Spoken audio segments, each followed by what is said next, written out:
말씀은 창세기 13장 1절에서 18절까지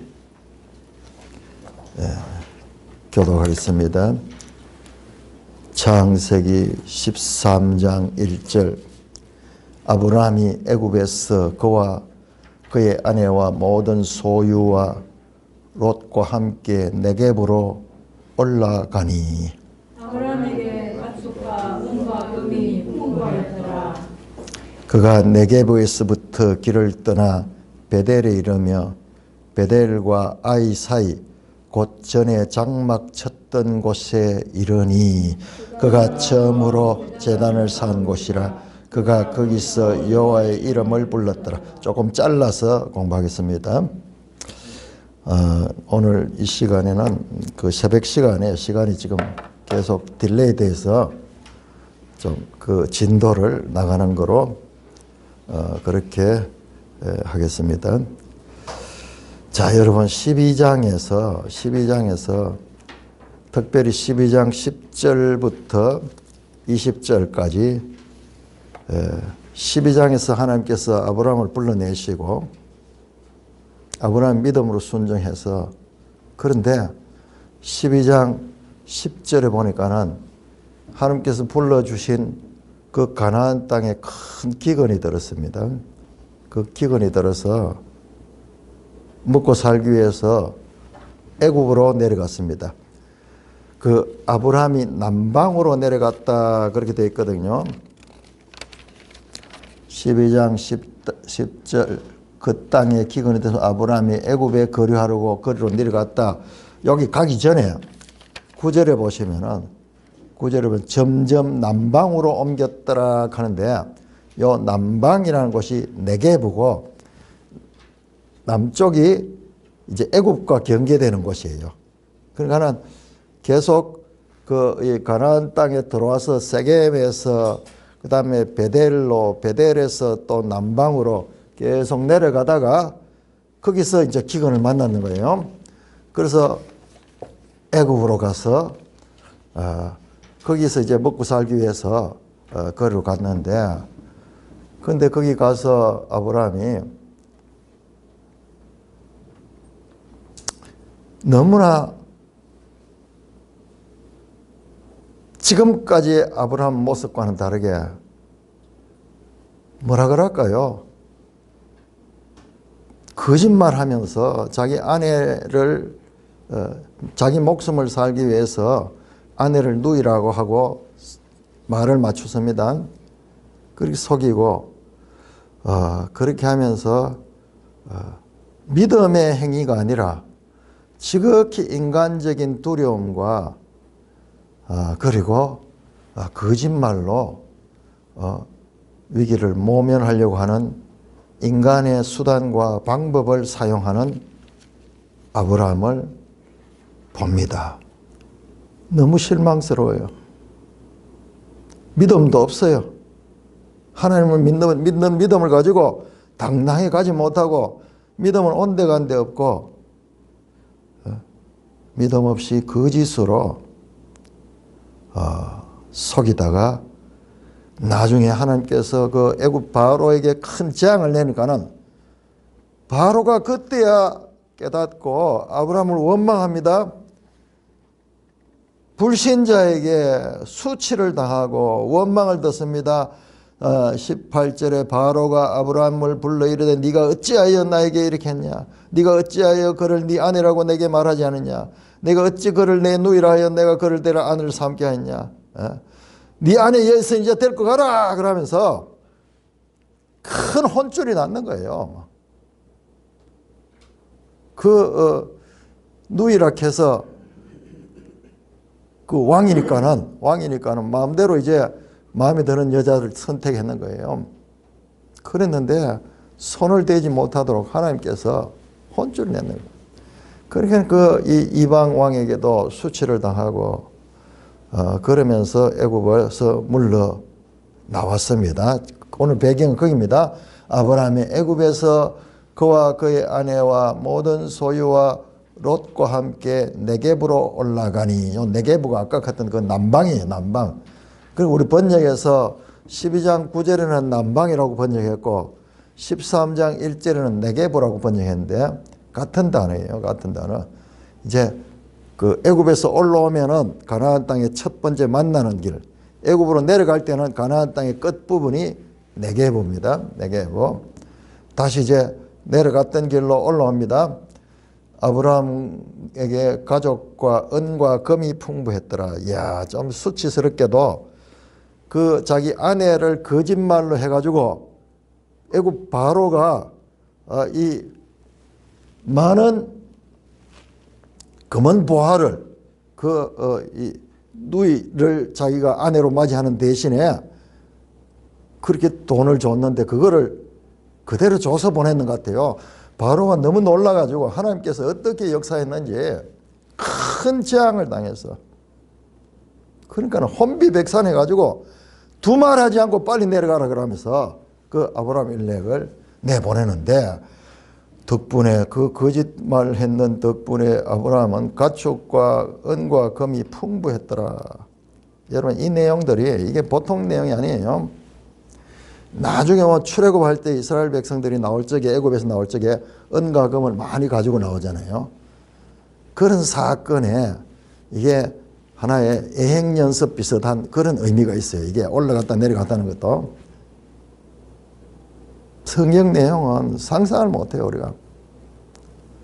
자, 그래서 거기서 네게브에서 길을 떠나 베델에 이르르고 베델과 아이 사이 전에 장막 쳤던 곳에 이르렀다. 이게 12장에 8절에 나오는 내용인데 세겜에 돌았다가 다시 이게 베델과 아이 사이에 있다가 다시 남방으로 내려갔다가 이제 반대로 그 역순으로 올라오는 거예요. 올라오는데 그 장소가 어디냐? 베델과 아이 사이 곧 전에 장막 쳤던 곳에 이르니 12장 8절 한번 보세요. 12장 8절 보시면은 그 내용이 나옵니다. 12장 8절 거기서 베델 동쪽 산으로 옮겨 장막을 치니 서쪽은 베델이요 동쪽은 아이라 그가 그곳에서 여호와께 제단을 쌓고 여호와의 이름을 불렀다. 여기서 제단을 쌓는 거예요. 제단을 쌓는 거예요. 그래서 다시 그 장소로 올라왔습니다. 4절에 그가 처음으로 제단을 쌓은 곳이라 그가 거기서 여호와의 이름을 불렀더라. 그런데 처음이 아니에요. 자, 12장 이 6절에 보시면요. 아브라함이 가나안 땅에 제일 처음에 들어온 장소가 어디냐 그러면은 6절에 보면 그 땅을 지나 세겜 땅 모래 상수리 나무에 이르렀다. 세겜 땅에 처음 가나안 땅에 들어왔어요. 지금 베델과 아이는 세겜보다도 훨씬 밑에 있습니다. 여러분 요 장소가 나중에 보면요. 여호수아가 가나안 땅에 들어갈 때 모압 땅에서 제일 먼저 세겜으로 들어갑니다. 세겜. 그래서 내려가고 이런 장면들이 연결됩니다. 세겜으로 먼저 들어간 게 아니라 여리고로 들어갔지만은 나중에 다시 이 세겜에 가서 이 언약을 하는데 이 세겜이 어디냐 그러면은 여기에 한쪽에는 그리심산이 있고 한쪽에는 에발산이 있는 축복과 저주의 산이 있는 그 장소예요. 그 장소가 그러니까 아브라함이 처음 가나안 땅에 들어왔던 장소입니다. 그러니까 이 장소 하나도 이게 우리 그냥 읽으면 그냥 읽는데 지금 이제 나이가 들어서 창세기를 새로 보니까는요. 이게 참 복선이 다 깔려 있어. 앞으로 전개될 일들 그런 내용들이 여기 다 들어앉아 있는 거야. 우리는 지금 뒤의 내용을 알잖아요. 이 성경을 모를 때는 이 앞의 내용밖에 모르니까는 그냥 그런 줄 아는데 이제 뒤의 내용까지 보니까는 이게 앞으로 일어날 일들과 다 연속성을 가지고 있습니다. 7절에 보면은 여호와께서 아브라함에게 나타나 내가 이 땅을 네 자손에게 주려 하신지라 자기에게 나타나신 여호와께 그가 그곳에서 제단을 쌓다. 여기가 첫 번째 제단을 쌓은 거예요. 이 장소가 세겜이에요. 세겜에서 첫 번째 제단을 쌓았는데 13장에는 이 베델 여기를 갖다가 그가 처음으로 제단을 쌓은 것이라 이게 틀려요. 성경이 잘못돼서. 그래서 내가 원어를 찾아보니까는요, 원어를 찾으면 거의 대부분 번역을 이렇게 했는데, 한 성경에는 전에라고 되어 있어요. 여기에 라시온 가는 히브리어인데, 여기에 처음에라는 뜻도 되고, 어떤 경우에는 전에라는 뜻도 돼요. 자, 이거는 처음이라는 단어가 보다는 전에, 과거에 제단을 쌓았던 곳이라 그 번역이 정확한 번역이에요. 자, 이런 거 잘못 보면요. 그러니까 우리 지금 홍혜성이 올라가가지고 겨울에 막 히브리어 헬라를 공부하는데, 목사를 하려고 하면 이 원어를 공부를 안 하면은 아무래도 번역은 조금 이렇게 이 원문과 떨어지는 것이 있거든요. 그렇게 해야 되는 거예요. 그래서 전에 제단을 쌓은 것이다. 그게 정확한 번역이에요. 처음 제단을 쌓은 것은 세겜이 세겜. 그가 거기서 여호와의 이름을 불렀더라. 아브라함이 가는 곳마다 믿음으로 그렇게 이 제단을 쌓고 하나님과 동행하는 그런 모습을 볼 수가 있습니다. 그러니까는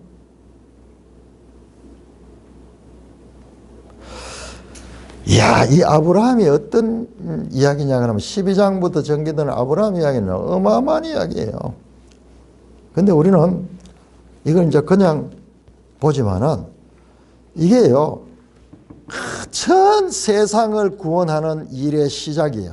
전 세상을 구원하는 일의 시작이에요. 아브라함 이야기는. 그걸 어떻게 알 수 있느냐? 자, 로마서 4장을 봅시다. 야, 이번에 또 보니까는요, 창세기와 로마서의 연관관계. 우리 지난번에는 창세기와 요한계시록의 이 관계를 봤는데, 아니 로마서와도 밀접한 거 지난번 봤잖아요. 창세기 3장 할 적에 로마서 7장 죄가 어떻게 들어오는가에 대해서 그것을 바울이 이 논리적으로 개념을 정리했듯이 지금 이 아브라함 기사도요. 4장을 보세요. 4장은 시작하자마자 뭐라고 하느냐? 육신으로 우리 조상 아브라함이 무엇을 얻다리요? 그러면서 아브라함 이야기가 4장 전부 다가 아브라함 이야기예요. 아브라함 이야기입니다. 무슨 이야기 하느냐? 이 아브라함 이야기 속에는 무엇이 들어있느냐? 자, 여러분, 로마서 4장 16절 한번 16절 같이 읽습니다. 로마서 4장 16절 시작. 그러므로 상속자가 되는 그것이 은혜에 속하기 위하여 믿음으로 되나니 이는 그 약속을 그 모든 후손에게 굳게 하려 하심이라.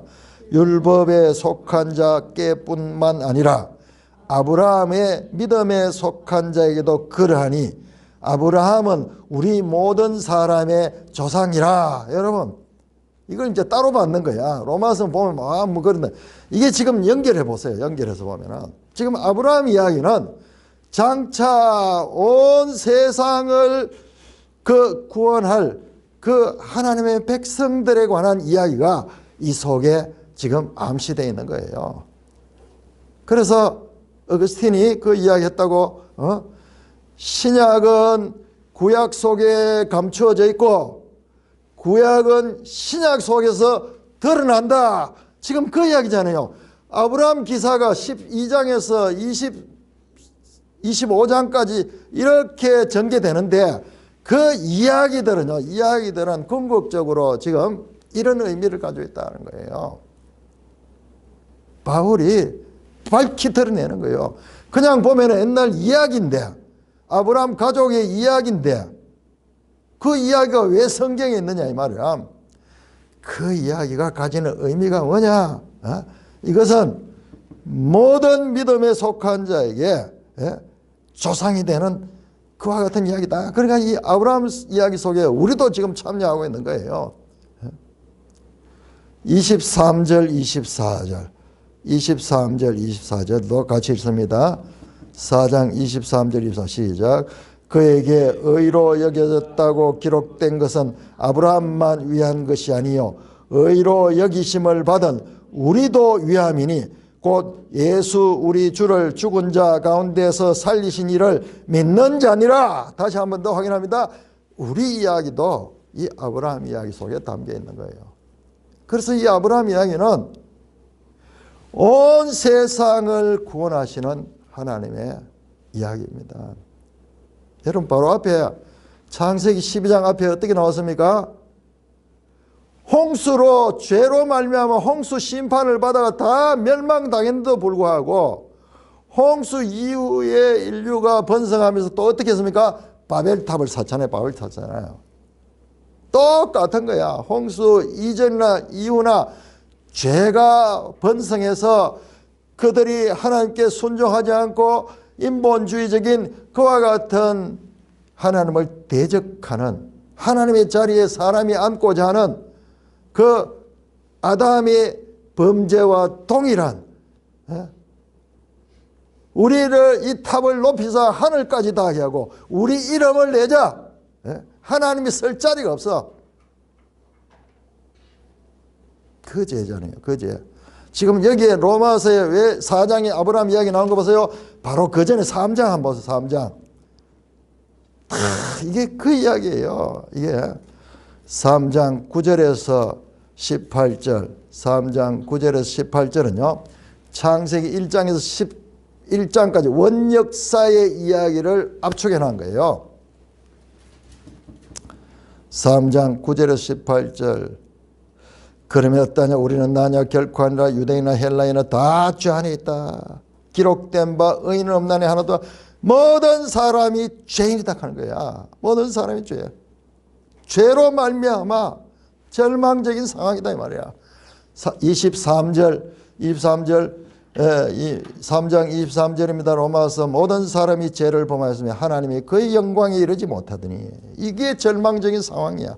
그런데 하나님께서 그 절망적인 상황에서 아브라함이라는 셋의 후손 가운데 또 셈의 후손 가운데서 이 아브라함을 택하시고 그를 가나안 땅으로 불러내시고 그렇게 역사하시는 이 일은 뭐냐? 이 죄로 물들어 있는 이 세상에 하나님께서 바로 그들을 구원하기 위한 하나님의 구원 역사를 시작하는 이야기인 거예요. 그러니까 이 아브라함 사건은 전 인류적인 구원의 의미가 그 속에 담겨 있는 거예요. 사도원 갈라디아 3장에서도 동일하게 또 이야기를 합니다. 그만큼 중요한 거예요. 자, 그렇게 그런 상태다. 자, 그런데 이제 사건이 하나 생기게 됩니다. 5절에서 13절까지 교도하겠습니다. 13장 5절 아브라함 일행 롯도 양과 소와 장막이 있으므로 그것들이 그들이 동하게 넉넉하지 못하였으니 이는 그들의 수가 많아서 구할 수 없었음이니라. 그러므로 아브라함의 가축의 목자와 롯의 가축의 목자가 서로 다투고 또 가나안 사람과 브리스 사람도 그 땅에 거주하였는지라. 아브라함이 롯에게 이르되 우리는 한 친족이라 나나 내 목자나 내 목자나 서로 다투게 하지 말자. 네 앞에 온 땅이 있지 아니하냐. 나를 떠나가라. 너가 좋아하면 나는 우하고 너가 우하면 나는 좋아하리라. 이에 롯이 눈을 들어 요단 지역을 바라본즉 소알까지 온 땅에 물이 넉넉하니 여호와께서 소돔과 고모라를 멸하시기 전이었으므로 여호와의 동산 같고 에돔 땅과 같았더라. 그러므로 롯이 요단 온 지역을 택하고 동으로 옮기니 그들이 서로 떠난지라. 아브라함은 가나안 땅에 거주하였고 롯은 그 지역의 도시들에 머무르며 그 장막을 옮겨 소돔까지 이르렀더라.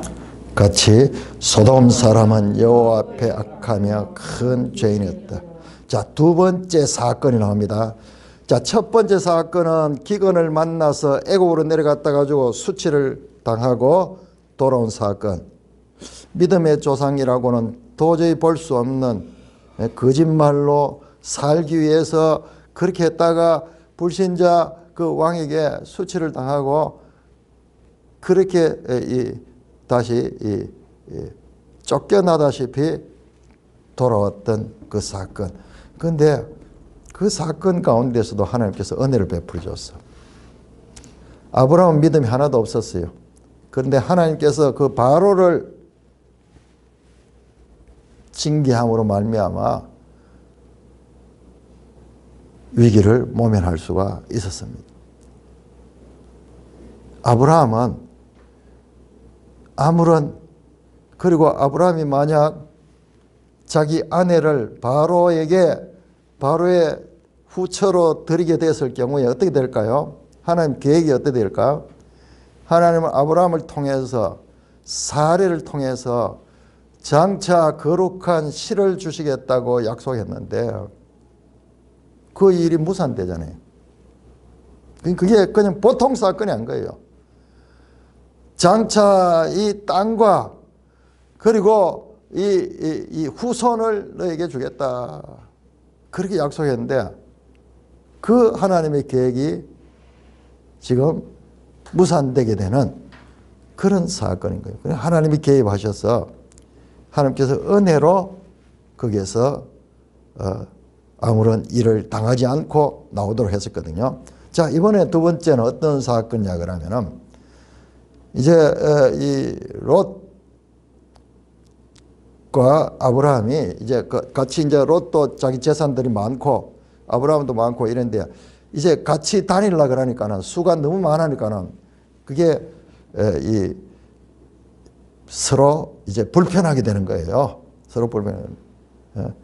그래서 소유가 많아서 동거할 수 없습니다. 좁은 데 막 이렇게 여러 사람들이 살다 보니까는 자꾸 문제가 생기고 특별히 아브라함의 목자들하고 롯의 목자들이 서로 막 싸우기도 하고 그리고 가난한 사람들도 거기 살고 있는 그러니까는 이제 때가 되어서 서로 분리해야만 되는 그런 자리에 왔습니다.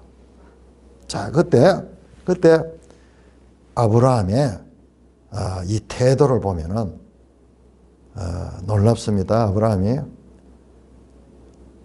조카 앞에 내가 우선권이 있으니까는 내가 이곳을 선택할 테니까는 너는 그 나머지를 네가 가져라. 이 시대에는 그런 좀 이 문화가 히브리인들한테도 강하거든요. 연장자 우선. 그런데 정반대로 합니다. 반대로. 롯에게 선택하라 그럽니다. 네가 좋아하면은 롯에게 선택권을 줍니다. 네가 먼저 선택하면 나는 그 반대를 하겠다. 네가 좋아하면 나는 우하고 네가 우하면 나는 좋아하겠다. 그렇게 배려하고 제안을 합니다.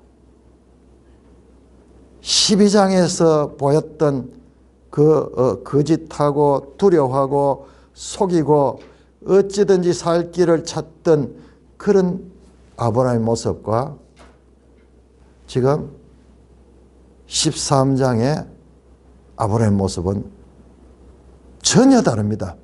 너무 다르죠? 그러면서 이제 선택권을 주니까는 이 조카 롯이요.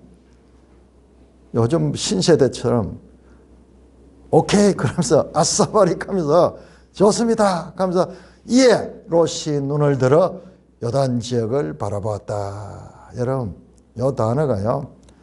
바라보다 눈을 들다 요게 창세기 3장 5절 6절에 나오는 단어예요.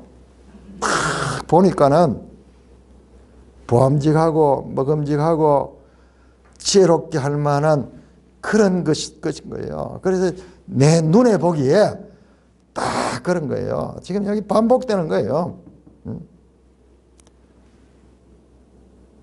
딱 그 선악과 나무를 보니까는 거기서 이제 욕심이 생겨났죠.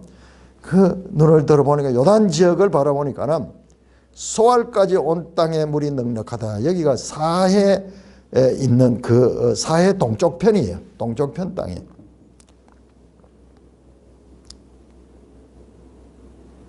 온 땅에 물이 넉넉하고 여호와께서 소돔과 고모라를 멸하시는데 요건 이제 18장 19장에 나옵니다. 근데 그 전이니까는 여기가 살기가 제일 좋아 보이는 거예요. 마치 뭐 같느냐, 여호와의 동산 에덴 동산 같고 애굽 땅과 같았더라. 그러니까는 여호와의 동산이 에덴 동산을 가리키는데 에덴 동산에 보면 강이 있고 4개의 강이 있고 그래서 그 이 물이 넉넉하고 살기 좋았거든요. 애굽 땅이 왜 그렇느냐, 애굽 땅에는 나일강이 있어가지고 거기도 늘 물이 넉넉해요. 기근을 당했을 적에 왜 애굽으로 내려가냐, 애굽에는 항상 거기에 이 기근이 없는 거예요. 그 나일강 때문에.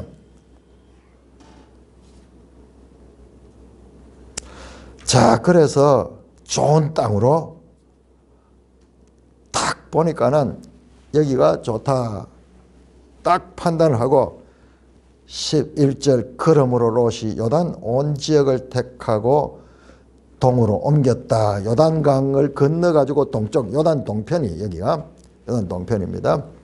자, 우리 한번 지도 한번 볼까요? 지도 110쪽 110쪽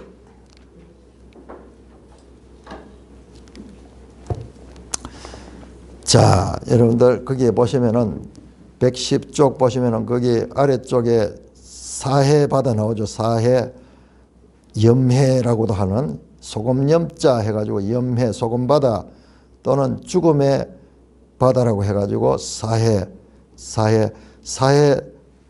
오른쪽에 보시면 소알 가는 거 밑에 제일 끝에 사해 제일 밑에 소알 있고 그 갈로에가 벨라 돼 있는데 거기 보면 말풍선 보면은 거기에 소알 있는 요 부분이 소돔 고모라 아드마 스보임 등의 도시가 있을 것으로 추정되는 장소다. 사해 밑쪽으로. 그러니까 위에 바다가 있으니까는 물이 쫙 이 내륙 안에서도 물이 풍부할 수 있는 그런 곳인 거예요. 그래서 여기가 이 가나안 중에서는 가장 살기 좋은, 여기는 가나안 땅이라고 할 수는 없죠. 가나안은 이 요단강 서쪽편이고 요단 동편은 나중에도 이름 붙죠. 모압, 암몬, 그 다음에 에돔 뭐 이런 나라들이 자리 잡게 되죠. 그건 가나안이라고 한 거죠. 자간 그 요단 동쪽 편에 여기에 이제 자리를 잡았습니다. 너무너무 좋은 땅인 거예요. 삼촌이 자기한테 우선권을 줘가지고 그래가지고 주저하지 않고 막 그대로 양보하는 것도 없어. 아니 삼촌 먼저 하세요. 그것도 없어. 신세대 같이. 그러니까 딱 그렇게 했는 거예요.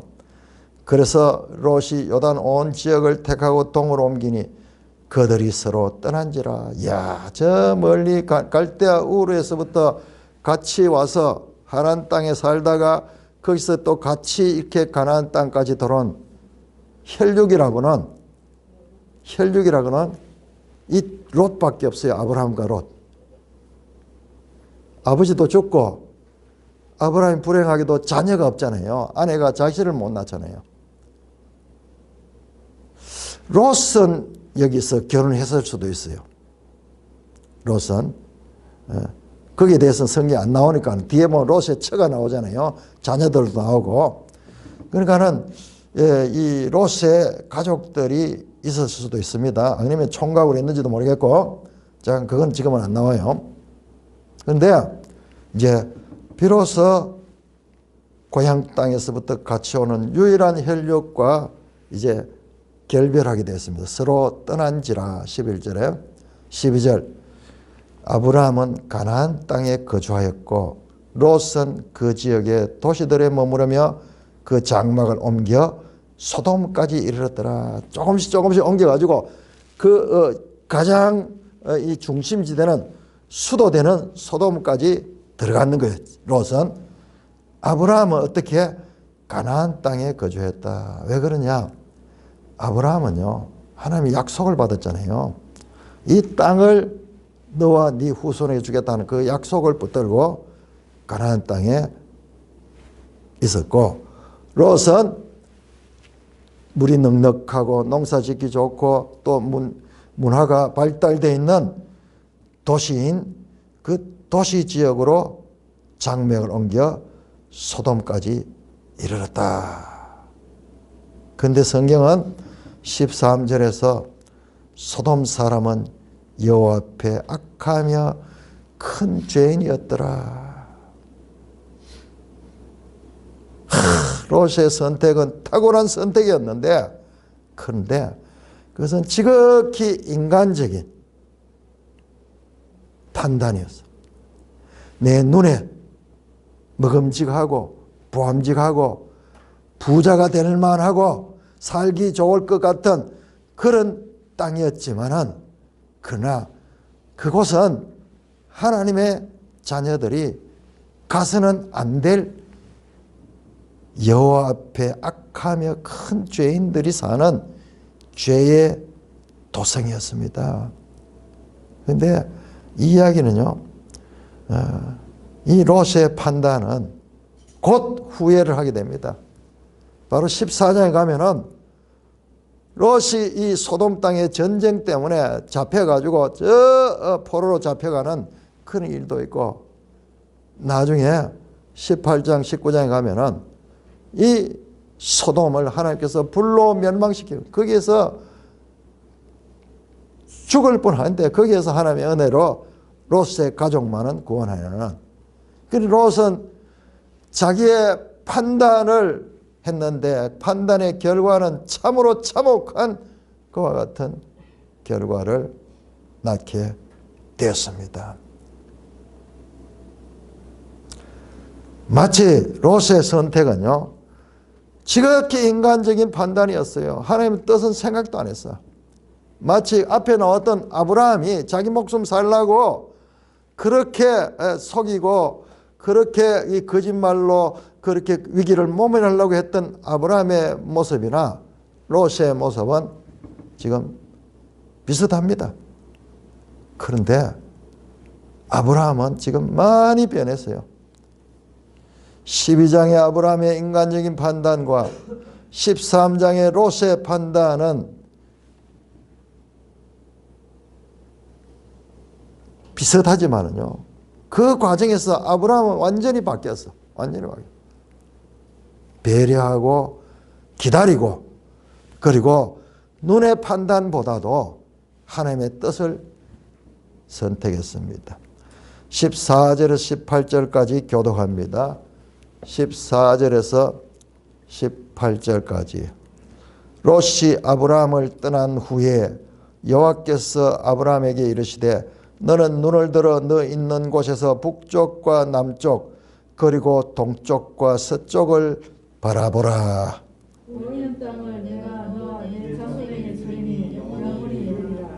내가 네 자손이 땅에 티끌 같게 하리니 사람이 땅에 티끌을 능히 셀 수 있을진데 너 자손도 세리라. 너는 땅과 종과 뱀으로 인간하고자 내가 그것을 내게 주리라. 이에 아브라함이 장막을 옮겨 헤브론에 있는 마므레 상수리 수풀에 이르러 거주하며 거기서 여호와를 위하여 제단을 쌓았더라. 자, 인간적으로 아브라함이 유일한 혈육이었던 조카 롯이 떠난 후에 아내는 불임이어서 자녀를 못 낳고 조카라도 의지하며 살았는데 그 조카도 이 자기 생각을 따라 가지고 떠나가 버렸어요. 그러니 아브라함은 말할 수 없이 외로운 거예요. 이 타양 땅에 와서 얼마나 그 조카가 의지가 됐을 텐데 자식이라도 있으면은 덜 했을 때 자식도 없고. 근데 하나님이 약속을 하셨어. 이 자손을 주겠다고, 그리고 이 땅도 네게 주겠다고 그랬는데 롯마저 떠나버렸습니다. 그런데 그때 하나님이 아브라함에 찾아왔습니다. 자, 똑같이 너는 눈을 들어 너 있는 곳에서 북쪽과 남쪽과 동쪽과 서쪽을 바라보라. 자, 여러분, 이 10절하고 비교하면 10절. 롯이 눈을 들어 요란 지역을 바라본 적 하는 거고요. 이번에는 눈을 드는데 어떻게 하나님께서 눈을 들게 하시고 하나님께서 바라보라 하시는 거예요. 10절에 롯에 바라보는 것은 자의적인 생각을 따라서 스스로 바라보는 것이었고, 그 다음에 이 14절에 아브라함이 보는 것은 하나님의 말씀을 따라 보는 것이 다릅니다. 자, 우리가 살면서 눈을 딱 감고 모든 것을 다 이렇게 우리가 마음대로 판단하지 못하도록 그렇게 할 수는 없잖아요. 그런데 보되 어떻게 보느냐, 내가 주인인 데서 보느냐, 하나님께서 보게 하시는 것을 보느냐, 그 보는 것이 잘못된 것이 아니라 그 보는 동기가 어디에서 시작되느냐가 중요하다는 것을 우리는 여기서 하나님이 지금 창세기에서 이걸 대조하고 있는 거예요. 이걸 두 개를 보여주는 거예요. 보이는 땅을 네가 네 자손에게 주는 영혼이라. 이 앞에서 12장 7절에서 하나님께서 처음에 약속했는데 그 약속을 다시 더 한 번 더 다짐하는 거예요. 뿐만 아니라 더 구체적으로 내가 네 자손이 땅에 티끌 같게 하리니 사람이 땅에 티끌을 능히 셀 수 있는 네 자손도 셀 것이다. 그때는 그냥 자손을 주겠다 그랬는데 이제는 수많은 땅에 티끌 같은 세릴 수 없는 많은 자손을 주겠다고 그 자손에 대한 약속을 합니다. 뿐만 아니라 17절에는 땅에 대한 약속을 합니다. 땅을 종과 횡으로 두루 다녀보라. 내가 그것을 주겠다. 네가 발을 딛고 한번 다녀봐라. 그 땅을 내가 네게 구체적으로 주겠다. 땅과 자손에 대한 약속을 다시 한 번 더 강조합니다. 이에 아브라함이 장막을 옮겨 헤브론에 있는 마므레 상수리 숲을 일거주했다. 여기 헤브론이 여기에 이 가나안 땅의 산악지대예요. 산악지대. 그 마므레 상수리 숲을 거기에 거주하며 거기서 여호와를 위하여 제단을 쌓았다. 아브라함은 하나님의 말씀을 따라서 그다음에 그 가나안 땅을 떠나지 않고 거기에 거하면서 또 제단을 쌓는, 하나님께 제사를 드리고 하나님을 경배하는 그와 같은 모습을 13장에서 보여주고 있습니다. 여러분, 이 이야기는 어떻게 봐야 되냐 그러면, 자, 아브라함은 믿음의 조상으로서 아주 중요한 의미를 가지죠. 제가 도입부에 말씀드렸듯이 이게 이 로마서 4장에서 이 아브라함 사건은 전 인류를 구원하는 출발 사건인데, 그런데 여기에 에피소드가 나옵니다. 12장에서 애굽에서의 그와 같은 수치스러운 거짓말하고 살기 위해서 그 아내를 이 누이라 그러면서 그렇게 자기 생각과 뜻을 따라서 그렇게 남을 속이고자 했다가 결과적으로 이 하나님의 도움이 아니면은 거기에서 이 빌붙어서 살 수밖에 없는, 애굽 땅에 거기에서 살 수밖에 없는 약속의 땅을 떠나서 그런 이 모습의 아브라함이었고, 지금 13장에서 아브라함의 모습은 12장의 아브라함 모습과 이렇게 다릅니다. 자, 그러면은 14장 우리가 잠깐 한번 볼까요? 14장에는 또 어떤 사건이 나오느냐? 14장에는요, 이 롯이 가나안 땅에 살다가 그 전쟁을 당해가지고 그 포로로 잡혀갑니다. 포로로 잡혀갑니다. 그런데 그 포로로 간 롯을 아브라함이 자기 집에 길러던 그런 군대를 데리고 그렇게 해서 롯을 구원해냅니다. 구원해냅니다. 자, 이 중요한 아브라함 이야기들 가운데서 이런 사건, 첫 번째 사건 12장 10절에서 20절 나오는 애굽에 내려가서 거짓말하면서 살려고 했던 그런 아브라함의 모습, 오늘 읽었던 13장 5절에서 13절에 롯과 헤어지는, 그러면서도 롯에게 그 선택권을 주며 끝까지 약속의 땅인 가나안 땅에 남는 아브라함의 모습, 그 다음에 14장에 이 포로 잡혀간 롯을 구하는 그런 사건들, 이 사건들은 어떤 의미를 가지고 있겠습니까? 우리가 오늘 이 시간에 한번 생각을 나눠봤으면 좋겠습니다. 왜 이런 사건들을 지금 한 장씩 그 사건들을 넣어놔서 거기에서 아브라함이 하는 행동들을 보여주고 있습니다.